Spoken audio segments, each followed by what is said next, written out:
Hey everyone, welcome back to money matter. Shubham this side से भी register research analyst. देखिए, बात कर लेते हैं निफ्टी के ऊपर। निफ्टी का ये गैप जो है वो फिल होने आ चुका है, जिसका आप सभी को शायद इंतजार होगा जिन लोगों से ईटीएफ पहले मिस हो गए थे। इससे पहले जरा एक बार ये screenshot, this is with you. ये हमने 28 अप्रैल को बात करी थी टेलीग्राम पे। अगर आप कनेक्टेड नहीं है, कनेक्ट हो जाइए। और इस पे हमने साफ लिखा है, you will be cooked in the May. अगर आपको पता नहीं है कि मैनेज कैसे करना है, मेरी एक्सपेक्टेशन मई से कम है, ये मैंने इस ट्वीट के माध्यम से बता दिया था, इस मैसेज के माध्यम से बता दिया था कि मई को लेकर मेरी एक्सपेक्टेशंस क्या है, और हमने वीडियो में भी डिस्कशंस करें। अब इसको हटाते हैं। यहाँ ये अभी की सिचुएशन जो है वो इस टाइप की है कि एक डाउन ट्रेंड की शुरुआत हो चुकी है, और बहुत से लोग जो कि चार्ट्स पढ़ना जानते हैं वो देख पा रहे होंगे कि this is a kind of double top formation, जिसमें कि ये लेवल टूटा है और उसके बाद एक गैप फिलिंग का जो काम है वो चालू हो गया है। नाउ द क्वेश्चन इज कि जो लोग ईटीएफ लेना चाहते थे, क्या उनके पास मौका आ गया? उसके ऊपर हमें एनालिसिस समझना होगा। और साथ में क्या वो मौका निफ्टी पे ही आया है, बाकी पे भी आ गया, जैसे स्मॉल कैप में, जूनियर बीस पे या मिड कैप में? तो वो सब हमें एनालाइज करना है। और ध्यान रखिए, वीडियो प्योरली एक एजुकेशन पर्पस के लिए है, किसी तरह से कोई बाय सेल की रिकमेंडेशन नहीं है। आप सिर्फ इसको अपनी नॉलेज, एजुकेशन और इन्फॉर्मेशन के लिए ही आगे कंटिन्यू करिए। बिना किसी तरीके चलते हैं यहाँ पे। सबसे पहले आपको दिखाता हूँ कि पिछले हफ्ते की जो डिटेल्स है वो कैसी रही है। ये हीट मैप है, मैं आपको पिछले हफ्ते का दिखा देता हूँ। This is ScanX platform. Okay, तो ये पिछले हफ्ते का डाटा है। एक काम करता हूँ, इसको यहाँ से हटा के ना मैं इधर दिखाता हूँ। दिस इज डेक्स 3। ये डेक्स T3 का एक प्लेटफॉर्म है जहाँ पे मैं अभी रिसेंट में अपनी एनालिसिस कर रहा हूँ, देख रहा हूँ। इसको अब आप समझने की कोशिश करो। यहाँ पर मैं एक काम करता हूँ, हीट मैप लगाता हूँ। विजेट्स में जाते हैं, आप भी इसे यूज़ करना चाहो तो कर सकते हो। यहाँ पे हीट मैप पे गए और इसको उठाकर मैं यहाँ शिफ्ट करता हूँ। एक सेकेंड, आ जाओ भाई। यहाँ से उठाया इसको और पकड़ के इसको शिफ्ट कर देते हैं यहाँ पे। So I would be seeing heat map here. इसको साथ में जोड़ देते हैं। यहाँ से उठो और चलो भाई, ये आ गए इधर। ये साथ में हीट मैप आ गया हमारे पास में। एक हफ्ते का चाहिए मुझे डाटा, ठीक है? तो हमने एक हफ्ते का डाटा लिया और इसको थोड़ा सा बड़ा कर लेते हैं। So this is the data जो एक हफ्ते में पिछले में हुआ है। दैट मीन्स एक हफ्ते पिछला बहुत भारी गिरावट का रहा है एज पर दिस डाटा। इसको एक बार अगर हम देखना चाहें तो स्मॉल कैप के फ्रंट पे देखते हैं कि स्मॉल कैप में कैसा रहा है और मिड कैप में कैसा रहा है। This is mid cap 100। So you can see लाल ही लाल है मिड कैप में। अब आते हैं जरा स्मॉल कैप 250 के ऊपर, वहां ज्यादा पिक्चर क्लियर रहेगी। Small cap 250। Now see this one, small cap 250 बहुत अच्छे से आपको समझा रहा है कि that was the scene last week. ये हुआ है। सेलिंग कैसी आई है वो आपको नजर आ रही होगी और किस तरह से चार्ट्स के स्ट्रक्चर भी बदले होंगे। But we were mentally prepared कि हमें 4-5% के लिए तैयार रहना है। अब ये हुआ है हमारा हफ्ते भर का। Now see the monthly chart. Monthly chart पे अगर आप देखोगे तो अभी भी ग्रीनरी एज इट इज बनी हुई है। तो हफ्ते भर की गिरावट से आपके मंथली ट्रेंड चेंज नहीं हो रहे हैं, ये ध्यान रखना है। इसका मतलब क्या है वो हमें डिकोड करना है, तो आगे वीडियो में वो डिकोड करेंगे। चार्ट्स पे चलते हैं, यहां पर आ जाइए। This is the Nifty chart. इसको अगर आप देखेंगे, समझेंगे तो एक चीज़ क्लियर हो जाएगी। दिस इज द RSI और हम RSI 30, ये जो आपको दिख रही होगी लाइन, यहाँ पे हम इसको थोड़ा सा ऊपर कर लेते हैं शिफ्ट। यस, आ जाइए। यस, ये देखो, ये RSI 30 से हम ऊपर निकल के आए तो हमें इंडिकेशन मिले थे कि बॉटम आउट हो गया है। लेकिन ट्रेंड बना कि नहीं बना, मैं बार बार आपको एक ही चीज़ का बता रहा हूँ कि ट्रेंड बनने के लिए आपको कम से कम डेली चार्ट पे 200 EMA के ऊपर आके रुकना होगा। सो ये डेली चार्ट और ये 200 EMA के जब तक आप नीचे हो, आप बड़े ट्रेंड की इमेजिनेशन मत करो, बड़े ट्रेंड की मत सोचो। स्टॉक स्पेसिफिक एक्शन रहेंगे लेकिन बड़े ट्रेंड की आप उम्मीद नहीं कर सकते। सो आप देखोगे निफ्टी 200 EMA के पास जा जाके बेचारा नीचे आ रहा और वो करेक्शन ले रहा है। एक और आपको इंडिकेशन यहाँ पे मैं दिखाता हूँ। हम चलते हैं monthly chart, sorry weekly chart पे, और ये मैंने लगाया है बॉलिंजर बैंड। बॉलिंजर बैंड को लेकर मैंने आपको कुछ बताया था, अगर आपको याद हो, कि जब भी बॉलिंजर के हम बाहर आने लगते हैं, ओके, तो वो एक समय होता है, एकदम एक ओवरसोल्ड सिचुएशन हो गई, बॉलिंजर के बाहर हो, RSI 30 के नीचे है, तो एक समय है कि हम ETF को एक्यूमुलेशन के लिए देख सकते हैं। लेकिन ट्रेंड कब बनता है वो सुनो, वो आपको बताता हूं। जब बॉलिंजर का ये जो पॉइंट है ना, इसको मैं येलो कलर करता हूं। दिस इज द, ये जो मिड लाइन होती है ना बॉलिंजर की, जब भी कभी ऐसी सिचुएशन हो कि बॉलिंजर से हम बाहर निकल गए, मतलब नीचे की साइड में बाहर आ गए, इसका देखो यहाँ पे ये माउथ है और इस माउथ से हम नीचे की साइड बाहर आ गए, तो नए ट्रेंड की शुरुआत कब होती है? ये बॉटम हो गया, दैट इज डिफरेंट थिंग। नए ट्रेंड की शुरुआत इस मिड लाइन के ऊपर होती है। This is the mid line, okay, इसके ऊपर होती है। इसको आप हिस्टोरिकल भी देखेंगे तो आपको पता चल जाएगा। चलिए मैं एक बार RSI हटा देता हूं, ये हमारे लिए बहुत ईजी रहेगा। हम यहाँ से RSI को हटाते हैं, एक second, let's delete the RSI, और ये हम RSI को डिलीट कर लेते हैं। चलिए अब देखिए, आपको इजी दिखेगा। देखो ये हमारा जब जब बॉलिंजर बाहर निकला है ना तब तब का डाटा आप देखो, उसके बाद एक ट्रेंड बनता है। जैसे देखो बॉलिंजर यहाँ पे बाहर निकला था, ठीक है, उसके बाद जैसे ही बॉलिंजर के मिड पॉइंट के अब ऊपर आए आपको एक ट्रेंड मिला अच्छा खासा, ओके, एक बढ़िया ट्रेंड की शुरुआत होती है। अब उसको राइड कैसे करना है वो हम बॉलिंजर के मिड पॉइंट से राइड नहीं करते हैं, हमें ये पता चल जाता है कि ओवरऑल मार्केट की ब्रीथ क्या हो गई, एक तेजी वाली हो गई है, अच्छी तेजी वाली तो ये भी हो सकती है, अच्छी तेजी वाली ये ब्रीड के लिए इस मिड पॉइंट के ऊपर आना पड़ता है। और चलिए जरा बॉलिंजर के आप कब कब बाहर निकले हो आप जरा देखो नीचे की साइड में। सो आप नीचे की साइड में यहाँ पे बाहर निकले थे, ठीक है, फिर देखो जब आप ऊपर आए तो आपको एक बहुत बढ़िया ट्रेंड मिला, बहुत अच्छा ट्रेंड, तो ये मिड पॉइंट का इसका रूल होता है। ऐसे ही अगर आप इसको और भी पीछे देखना चाहोगे you can C this one, इसको आप बैक टेस्ट कर सकते हो, आपको पता चल जाएगा उसमें ट्रेंड बनने की संभावना अधिक होती है। कोई भी बड़ी गिरावट हो गई और उसके बाद ऐसा होगा तो ट्रेंड बनता है, अच्छा खासा ट्रेंड मिलता है। हर बार मिलेगा इस बात की गारंटी है क्या? बिल्कुल नहीं है। बड़ी गिरावटें जब भी आएगी, लुक एट दिस, ये बड़ी गिरावटें आई थी यहाँ पर, ये बड़ी गिरावटें आई, उसके बाद आप मिड पॉइंट के ऊपर आके सस्टेन करें, देन आपको एक ट्रेंड मिलता है।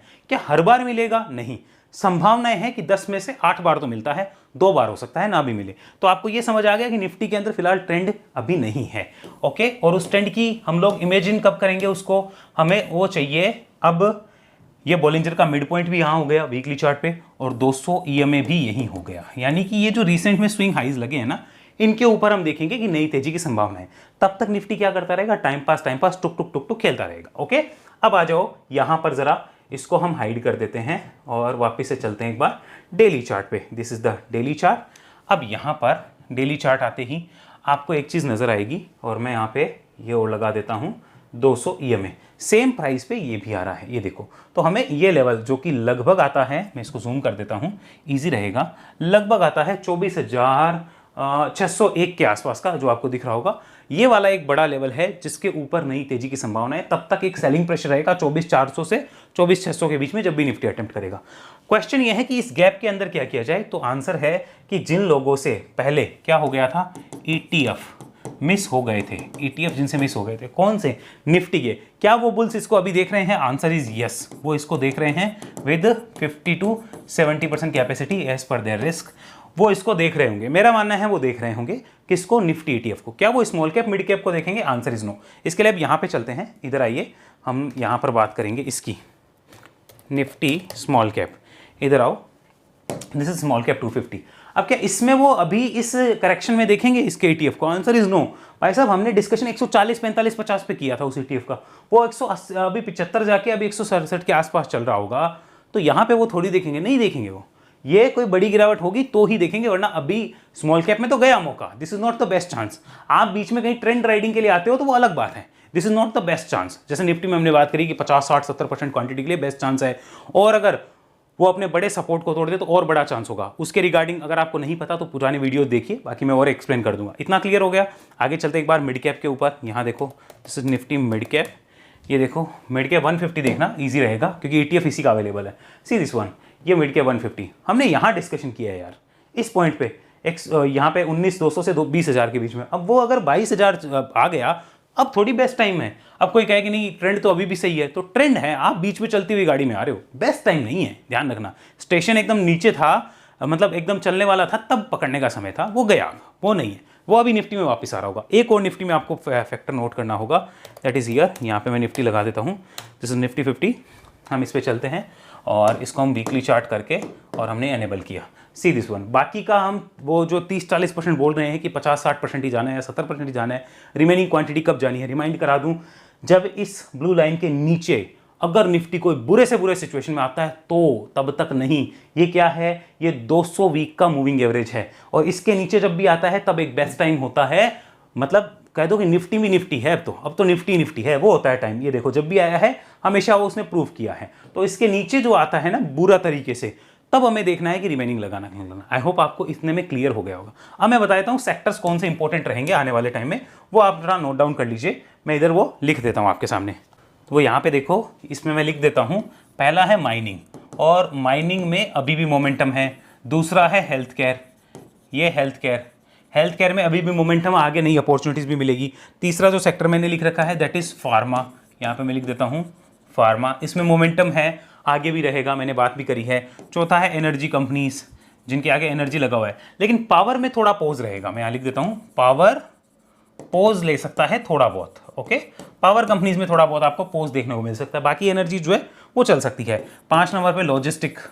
ओके, लॉजिस्टिक्स, ये वाली कंपनीज आप देख सकते हो, यानी वो जिनका लॉजिस्टिक या उस इंफ्रा से रिलेटेड है। जैसे मैंने कुछ समय पहले आपके साथ शिपिंग बिजनेस के ऊपर बात करी थी, तो मैंने कहा कि शिपिंग इंफ्रा से रिलेटेड कंपनी देखना, जैसे पोर्ट। अब किस कंपनी के नाम के आगे पोर्ट आता है, 1 महीने पहले बात करी थी, अभी देख लो 1 महीने बाद क्या है। तो जिस कंपनी के नाम के आगे पोर्ट आता है उठा के देखो, जो शिपिंग इंफ्रा से कनेक्टेड है। कौन सी है शिपिंग वाली कंपनी? शिपिंग कॉर्पोरेशन, GRSC, इन सब के ऊपर हमने बात करी थी, खासकर GE शिपिंग, ऐसी कंपनीज, या CMAC, उनको भी आप देख सकते हो। आप एनालाइज करोगे तो समझ आएगा। अनोदर यहाँ पर एक हो सकता है हमारा मेटल और आयरन स्टील से रिलेटेड बिजनेस वाली कंपनीज, अभी भी मोमेंटम है, अभी भी अपॉर्चुनिटी आपको वहाँ पे मिल सकती है। And another one is chemical, यहाँ मैं लिखता हूँ केमिकल, इसमें सेलेक्टिव रहेगा, केमिकल में बहुत सेलेक्टिव रहेगा। एंड एक और आपको बताता हूँ, टेक्सटाइल। ओके, टेक्सटाइल्स, इसमें भी सेलेक्टिव रहेगा बहुत, ठीक है, इनमें सेलेक्टिव अप्रोच रहेगी। इन बिजनेसेस को अभी आप आने वाले टाइम के लिए कुछ और एनालाइज करो, देखो यहाँ पे अपॉर्चुनिटीज है क्या, इन्हीं सेक्टर्स में और सेक्टर्स में अपॉर्चुनिटी नहीं है, ऐसा नहीं है, और भी है। ये अभी मैंने रिसेंट में देखे तो देख रहा हूँ, सबसे ज़्यादा मेरा फोकस इनके ऊपर है। ओके, इसमें भी है, इसमें भी है, लेकिन इन 2 को प्रायोरिटी में ज़्यादा दे रहा हूँ, और अभी मेरी इसमें अच्छी खासी जो नज़र है वो बनी हुई है। सो आई होप आपको क्लियर हुआ है निफ्टी के डायरेक्शन के लिए कि क्या डिसीजंस लेने हैं, किस तरीके से काम किया जाएगा और कैसे देखा जाएगा एज ए ट्रेडर इन्वेस्टर। कौन सा ट्रेडर इन्वेस्टर? जो स्टॉक्स में काम करता है। क्या स्टॉक स्पेसिफिक एक्शन रहेगा? बिल्कुल रहेगा मार्केट में। क्या बहुत बड़ी अंधाधुंध तेजी है? नहीं आएगी। उसके लिए कम से कम आओ भाई, पहले इस 200 EMA को काट के ऊपर तो सस्टेन करो डेली चार्ट पे, इनके ऊपर मतलब 24,400 24,600 के ऊपर आके सस्टेन करो, फिर सोचेंगे। ओके, एक मंथली चार्ट और दिखाता हूं, यहां नोट कर लेना। तो निफ्टी में देखो, मुझे फिलहाल कोई बहुत बड़ी गिरावट नजर नहीं आती है, आई कैन बी रॉन्ग, मुझे अभी तो नजर नहीं आती, आएगी तो देख लूंगा। आती है तो मेरे पास प्लानिंग भी है कि क्या करना है, उसके लिए कैपिटल भी तो रख रखी है हमने, लेकिन मुझे नजर नहीं आती। मुझे नहीं लगता कि ये जो अप्रैल के जो लोज हैं ये वाले, ये टूटेंगे, मुझे नहीं लगता है। जबकि पूरे वर्ल्ड में ऐसा संकट का माहौल हो रहा है, हमारे प्राइम मिनिस्टर भी बोल रहे हैं कि कुछ दिक्कत हो सकती है, बट मुझे अभी तक वो नहीं आई है फीलिंग कि हो सकती है। मुझे लगता है कि इट विल कीप कंसोलिडेटिंग अभी तक तो, बाकी नेक्स्ट हफ्ते कुछ होता है तो वी विल प्लान अकॉर्डिंगली, और अगर कुछ बहुत बुरा हो भी जाता है, वी हैव फंड्स, हमने जिसकी बात कर रखी है कि फंड्स है हमारे पास, उसको देखेंगे। मेरा व्यू निफ्टी पे ना तो तेजी का है ना मंदी का है, मेरा है कि साइडवेज खेलता रहेगा, अभी साइडवेज खिला सकता है। सो ओवरऑल आपको चीजें समझ आ गई है, डिसीजंस कैसे होंगे, क्या होंगे, और ये भी समझ आ गया कि ETFs कैसे देखने कैसे नहीं, और कौन से ETFs अब नहीं देखने। अब कोई फायदा नहीं, अगर वो बहुत ऊपर निकल गए तो फिर भैया वो बेस्ट टाइम नहीं है, आप बीच में आते हो तो अलग चीज़ है। अभी के लिए इतना ही, उम्मीद है वीडियो अच्छा लगा होगा, लाइक शेयर सब्सक्राइब जरूर करिए, और सीखना चाहते हो तो वेब एनालिसिस की डिटेल आपको डिस्क्रिप्शन में मिल जाएगी, या हमारे नंबर पे संपर्क कर सकते हैं व्हाट्सएप मैसेज के थ्रू, और रिटर्न में सारी डिटेल ले सकते हैं। हमारी सेबी रजिस्टर्ड सर्विसेज के लिए भाई इस नंबर पर संपर्क करिए और रिटर्न में सारी डिटेल ले लीजिए। अगले वीडियो मिलते हैं, अभी के लिए इतना ही। जय हिंद, जय भारत।